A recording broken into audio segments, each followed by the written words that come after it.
Hit and run ಕಾಯ್ದೆಯ ವಿರುದ್ಧ ನಾಳೆ ಪ್ರತಿಭಟನೆ. ದಾಂಡೇಲಿಯಲ್ಲಿಯೂ ನಾಳೆ ಖಾಸಗಿ ಪ್ರಯಾಣಿಕ ಮತ್ತು ವಾಣಿಜ್ಯ ಸೇವಾ ವಾಹನಗಳ ಸೇವೆ ಸ್ಥಗಿತ.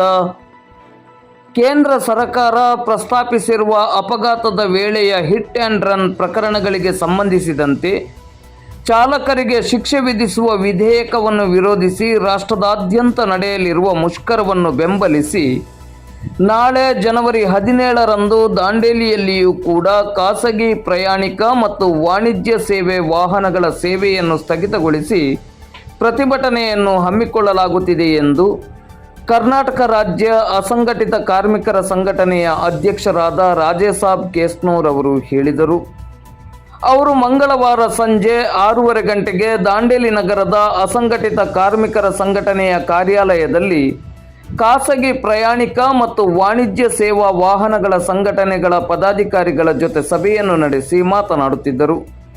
ನಾಳೆ ದಾಂಡೇಲಿ ನಗರದಲ್ಲಿ ಆಟೋ, ಟ್ಯಾಕ್ಸಿ ಹಾಗೂ ಇನ್ನಿತರ ಖಾಸಗಿ ಪ್ರಯಾಣಿಕ ವಾಹನಗಳು ಮತ್ತು ಖಾಸಗಿ ವಾಣಿಜ್ಯ ಸೇವಾ ವಾಹನಗಳ ಸೇವೆಯನ್ನು ಸ್ಥಗಿತಗೊಳಿಸಿ ಪ್ರತಿಭಟನೆಯನ್ನು ಹಮ್ಮಿಕೊಳ್ಳಲಾಗುತ್ತಿದ್ದು, ಸಾರ್ವಜನಿಕರು ಸಹಕರಿಸುವಂತೆ ಮನವಿಯನ್ನು ಮಾಡಿದ್ದಾರೆ.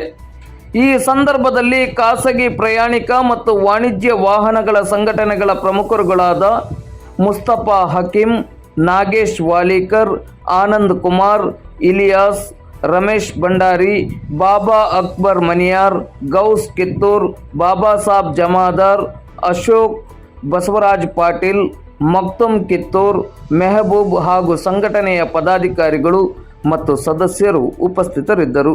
ನಮಸ್ಕಾರ. ಭಾರತ ಸರ್ಕಾರ ತಂದಿರುವ ಹಿಟ್ ಆ್ಯಂಡ್ ರನ್ ಕಾಯ್ದೆ BNS 2024 ಇದರಿಂದ ಚಾಲಕರಿಗೆ ಸಂಕಷ್ಟ ಎದುರಾಗಿದೆ ಅಂತ ಹೇಳಿ ರಾಷ್ಟ್ರ ಮಟ್ಟದಲ್ಲಿ ಏನು 17/1/2024ರಿಂದ ಚಾಲಕರ ಅನಿರ್ದಿಷ್ಟ ಮುಷ್ಕರ ನಡೀತಾ ಇದೆ. ಅದಕ್ಕೆ ದಾಂಡೇಲಿಯ ಎಲ್ಲ ವರ್ಗದ ಚಾಲಕರು ಈ ಮುಷ್ಕರಕ್ಕೆ ಬೆಂಬಲವನ್ನ ಸೂಚಿಸುತ್ತಾರೆ. ಆದ ಕಾರಣ ನಾಳೆ 17/1/2024ರಂದು ದಾಂಡೇಲಿಯಲ್ಲಿ ಚಾಲಕರ ಸೇವೆ ಇರುವುದಿಲ್ಲ ಅಂತ ಹೇಳಿ ನಾವು ಈ ಸಂದರ್ಭದಲ್ಲಿ ತಿಳಿಸ್ತಾ ಇದ್ದೇವೆ. ದಾಂಡೇಲಿಯ ಎಲ್ಲ ಸಾರ್ವಜನಿಕರು ಸಹಕರಿಸಬೇಕಂತ ಹೇಳಿ ಅವರಲ್ಲಿ ಈ ಸಂದರ್ಭದಲ್ಲಿ ವಿನಂತಿ ಮಾಡ್ತೇವೆ.